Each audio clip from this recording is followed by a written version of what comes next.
So here we have the Mitsubishi Outlander Hybrid Automatic on a 68 plate. I'm going to start off by showing you around the outside of the car, and then we'll hop in and run through some controls on the inside. But from the outside, you can see it's a 5-door car with alloy wheels and tinted windows. Let's start off inside the boot and then work our way around the rest of the car from there.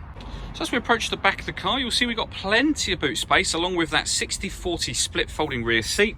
And then this tray section will lift up to reveal the charging kind of plug, etc. For this car just there. Okay, so we're just going to work our way back round to the front of the car, and then we'll hop in and run through some controls on the inside. But now that we've done a full circle of it, you can see it's in excellent condition the whole way round. Just briefly before we climb in, I think it's well worth seeing the interior from this exterior point of view. You get half leather seats. There's plenty to run through on the dashboard, so let's hop in and we'll do that right now. Okay, now that we're inside the car, we'll start with the dials. On the right hand side we have the speedometer, and on the left hand side we have the dial or the gauge to show you whether the vehicle is charging, whether you're driving in eco mode or you're using the power band for the car. There is a video showing hybrid cars working on our website and on our Facebook page as well. In the middle you can see the total miles for this car, which are 2,515. You can change the information that's displayed there using buttons on the steering wheel for various different bits of trip computer information, should you wish to. As we pull out to the steering wheel, on the right hand side we have cruise control and speed limiter, and on the left hand side we have stereo controls and phone controls, including voice activation for the phone. So you can hit that button, ask it to dial anyone in your contacts list, and it'll do that for you without you having to take your phone from your bag or pocket. That is, of course, after you've paired the phone up, which is done on the central screen. We'll come to that in just a second. Before that, you can see the paddle on the left here with the minus symbol on it and the one with the plus symbol. That is so that you can change gear manually on this automatic gearbox. So over in the central area here, we have the touch screen for the car. So this is where you'll find your radio, where you can pair your phone, all kinds of things up to do with the charging of the vehicle, for example.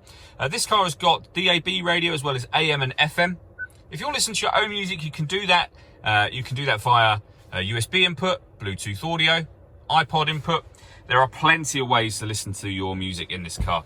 We also have a full color reversing camera with full guidelines showing you which direction the car is headed in relation to the image that you see on the screen. So it does make this car very easy to park.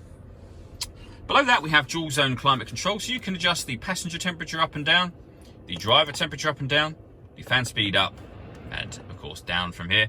When you're happy with those settings, that button will turn the air conditioning on, and it's on when that symbol shows, or of course off again. That button will turn off the recirculation. So the air at the moment is coming in from the outside of the car, doing one circulation, going out, and then bringing fresh air in. Hit that button and it will recirculate the air that's already in the car. That's a great way of heating it up or cooling it down quickly, depending on the temperature that you've set, and you can turn that off very easily. You can hit auto if you wish to.